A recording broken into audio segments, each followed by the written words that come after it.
경제 위기 그런 상황이 아직 뭐 안 왔다고 해서 앞으로도 안 온다 이렇게 보기는 굉장히 힘들다. 일단 전반적인 경기 침체 신호는 계속 지금 오고 있어요. 그걸 염두에 두고 도망갈 준비를 항상 하면서 이렇게.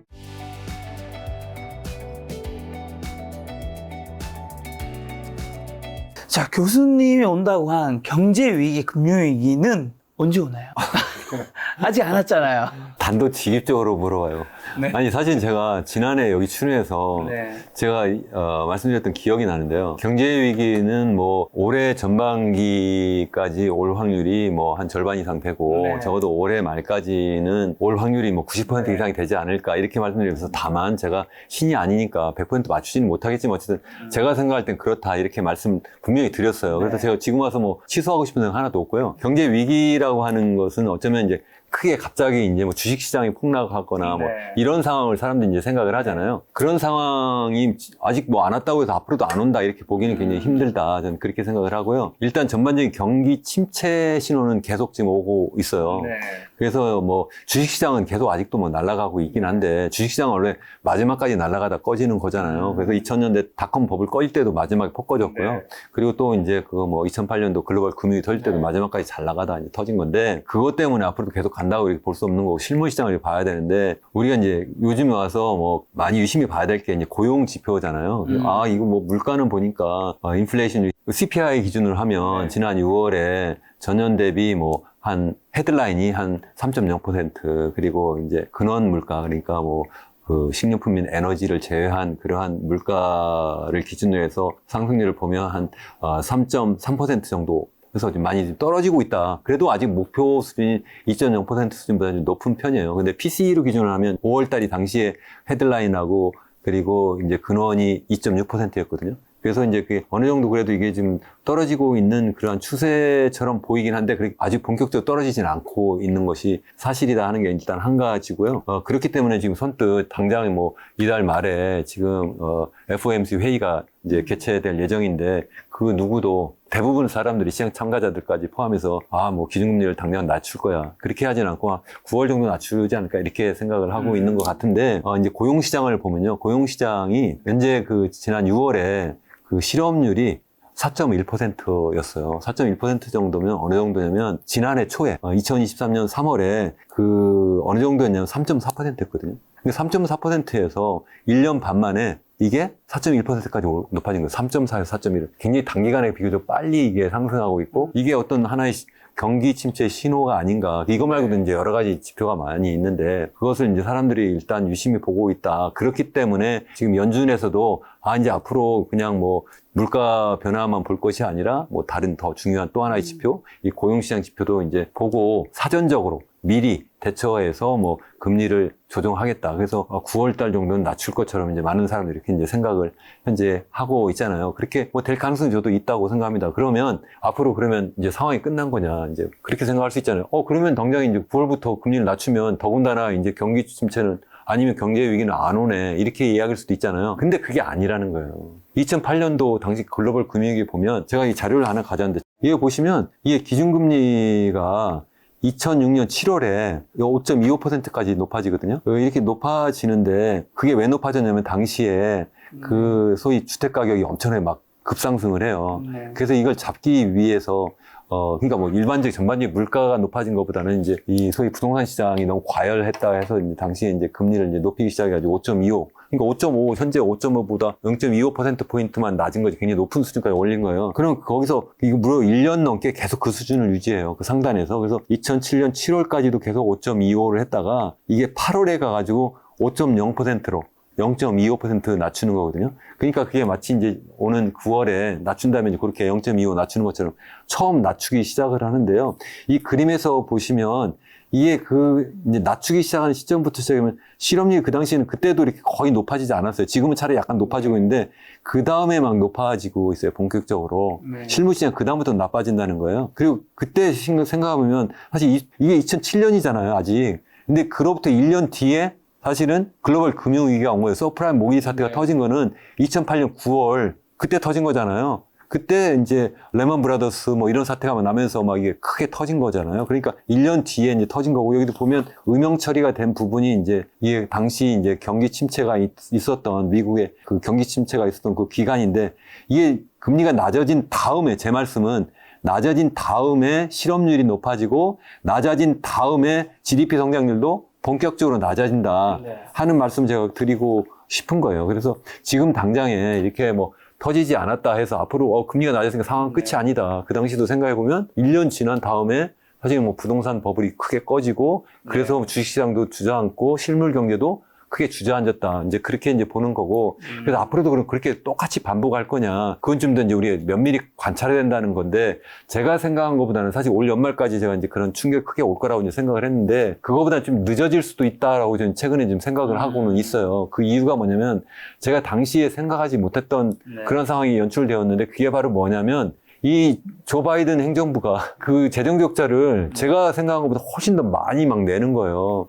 지난해 뭐 1.7조 달러 적자가 봤다, 뭐 이런 얘기는 많이 들으셨잖아요. 1.7조 달러 적자를 봤는데, 이 정도면 어느 정도 되면 우리나라 GDP가 지난해 1.7조 달러 정도니까 굉장히 큰 규모예요. 근데 올해도 한 그 정도 적자를 볼 거라고 보고 있고, 그러면서 연방정부 부채도 막 계속 늘어나가지고 GDP 대비 지금 한 120%가 넘거든요.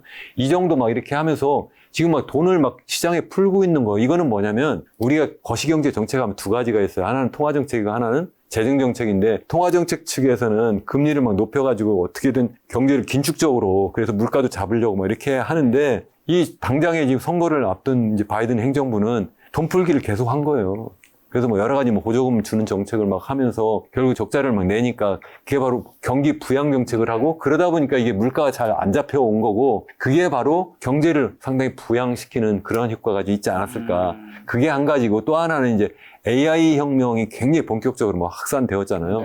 이것도 뭐 이렇게까지 저는 확산될 줄은 사실 제가 몰랐는데, 이게 정말 엄청난 그런 붐을 일으키고, 물론 그게 전반적인 그러한 경제에게 뭐 생산성을 막 급격하게 높이거나, 아니면 모든 기업들의 주식 가격을 다 높인 건 아니고, 소수에 이렇게 막 집중해서 이렇게 되어 있어서 그 자체가 하나의 또 버블을 만든다, 뭐 이런 걱정도 하고 있는데, 그것 때문에 좀 시기가 좀 뒤로 늦춰지고 있는 것이 아닌가, 좀 그런 생각이고, 물가가 잡히려면 어쩔 수 없이 실물 경제 침체가 올 수밖에 없다. 그게 이제 갑작스러운 충격으로 나타날 수도 있고, 아니면 점진적으로 깊은 그러한 경기 침체로 올 수도 있다. 이제 두 가지로 다 가능성이 있다는 거죠. 다만 이제 외부적으로 어떤 충격, 예를 들어서 뭐 우리 CRE, 보통 이제 상업용 부동산에서 만약 크게 터지면 그게 이제 큰 경제 위기로 나타날 수 있고, 그걸 잘 막는다면 그러면 이제 점진적이면서 아주 깊은 그러한 어떤 경기 침체로 장기적으로 올 수도 있겠다. 좀 전에 보여준 차트도 보면 상당히 오랜 기간 동안 사실 경기 침체를 겪었고, 이번에 돈이 그 당시보다 더 많이 풀렸거든요. 그래서 더 버블도 더 커졌어요. 그 당시보다도 뭐 여러 가지 양적 완화 조치도 그렇고, 아니면 실제 이제 금리를 낮춘 그런 기간도 그렇고, 또 뭐 그거 말고도 왜 그 장단기 금리 역전 이런 거 있잖아요. 그것도 당시보다 더 길고 더 커요. 그런 문제들이 다 지금 버블을 만드는 하나의 신호고, 그게 이제 한번 정상화되는 시점에서 한번 크게 한번 어떤 위기가 올 수 있다라고, 우리가 투자자라면 당연히 그렇다고 해서 지금 돈을 다 빼라는 말씀은 아니다, 제가 말씀드리는 거고, 다만 그걸 염두에 두고 도망갈 준비를 항상 하면서 이렇게 현재를 즐기는 것이 좋지 않을까 저는. 지금까지 말씀해 주신 거를 요약하는 경제 위기가 온다고 볼 수 있는 신호랑 징후의 키워드를 좀 정리한다면 좀 어떤 것들 때문인가요? 저는 이제 첫 번째는 금리를 올리기 시작하는 시점이, 그게 지금부터 축배를 더 크게 들자, 막 이렇게 막 건배하자 이런 시점이 아니라, 그게 본격적으로 경기 침체를 금리를 내리는 신호다. 시점이요? 네네. 그게 하나고, 또 하나는 이제 장단기 금리 역전이 이제 해소되는 시점이 또 그거랑 비슷하게 맞아요. 그것도 제가 이제 옛날 차트를 보여드릴 수도 있는데, 그거가 맞말려서 장단기 금리 역전이 이제 해소되는 것처럼 막 보일 때,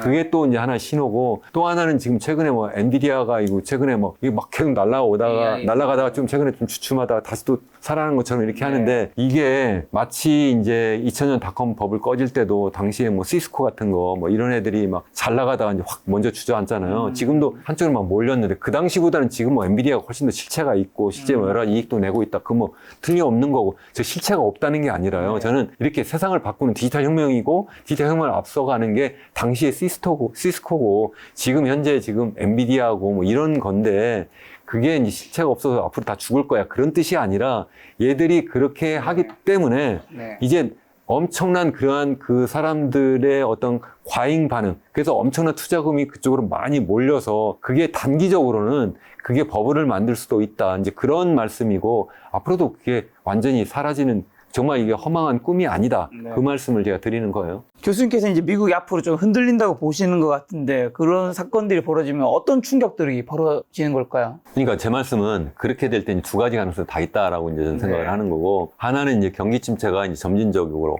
그리고 굉장히 장기간 이렇게 나타날 수 있겠다. 이제 그런 것이 한 가지고요. 다만 그러면서 이제 연준은 계속 금리를 더 계속 빠른 속도로 더 많이 낮추려고는 하겠죠. 다만 그래도 이제 연준에서도 계속 이야기하는 것처럼 이게 항상 시차가 존재하기 때문에 그 시차를 생각해 보면 지금 금리를 낮춘다고 해도 그게 효과가 나타나는 게 한 1년 뒤잖아요. 마치 지금 고금리의 그 여파가 현재 그 5.5%가 언제 도달한 거냐면 2023년 7월이에요. 그러니까 딱 지금 1년 된 거예요. 1년 또 계속 고점을 이제 유지하고 있는데 그 최고점의 충격파가 지금 본격적으로 나타나고 있는 정도 시점이거든요. 우리가 이제 여러 가지 계량 분석을 이제 예전의 경우를 가지고 계속 해봐요.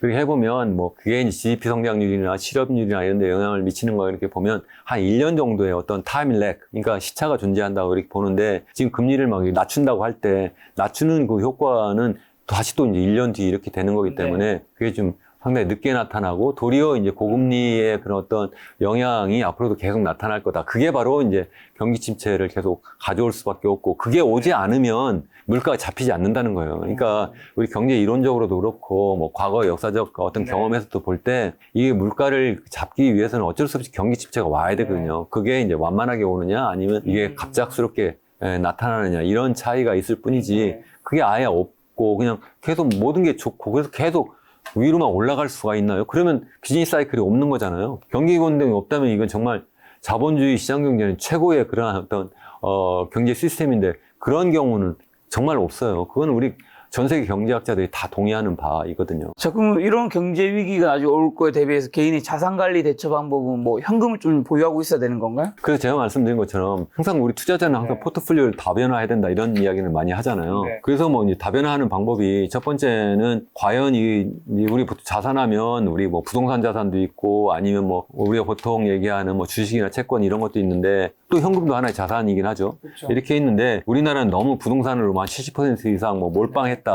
이런 것이 지금 문제가 있어서 저는 부동산 시장을 이제 좋게 보지 않는 사람인데 그런 것도 좀 너무 그쪽으로 몰빵하는 것이 잘못하면 이제 큰 문제가 일으킬 수 있다. 이제 다시 말씀드리면 2008년 글로벌 금융위기나 그 전에 항상 어떤 외부적 충격이 오면 이게 우리나라 자산 시장에 다 영향을 주기 때문에 특히 이제 한쪽을 몰빵할 때 부동산 시장이 이제 크게 충격을 받으면 자산 가치 훅 떨어지고 그래서 자기는 그러면 더군다나 완전히 자기 자본으로 이게 자기 돈으로만 하는 것이 아니라 거의 50% 이상을 대부분 이제 빚을 내서 하고 있는데 그렇게 했을 때 이제 굉장히 힘든 상황이 될 수도 있지 않을까 이제 하는 게 한 가지고 두 번째는 이제 주식 투자자만 이렇게 놓고 볼 때 저는 뭐 한국 시장과 미국 시장이 상당히 연동되어 있기 때문에 미국 시장에서 어떤 상황이 벌어지면 한국 시장도 굉장히 어려울 거다 이렇게 보고는 있어요. 그렇지만 만약에 뭐 2008년 9년 그때도 생각해 보면 미국 시장에서 문제가 일으켰는데 정작 가만히 보면 미국 달러 가치는 굉장히 높아지거든요. 그래서 미국 달러 자산이 도리어 더 유리할 수도 있지 않을까 이런 생각도 좀 전 개인적으로 해요. 또 뿐만 아니라 전 세계 GDP에서 25%가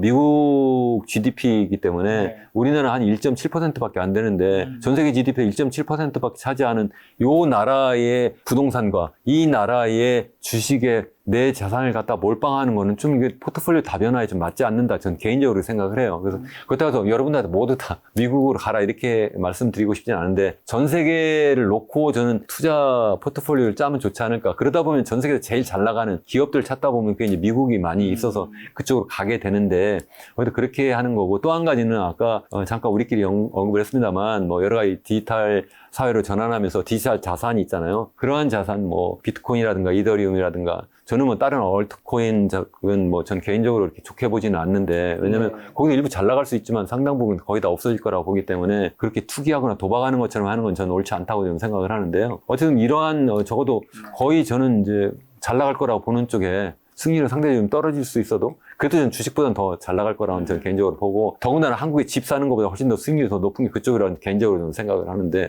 적어도 그걸 더 다변화하는 게 옳지 않을까. 포트폴리오를 가져가자. 네, 그렇게 생각을 하고 또 한편은 또 이 도망갈 준비도 해서 현금도 일부 보존을 하는 게 또 좋지 않을까. 그때 이제 확 떨어지면 내가 살 수 있는 여력이 있으니까 좋은 거 아니냐는 거죠. 근데 돈을 갖다 다 이미 사놔 버렸어요. 그럼 내가 투자 자산이 없잖아요. 그러면 안 되지 않을까.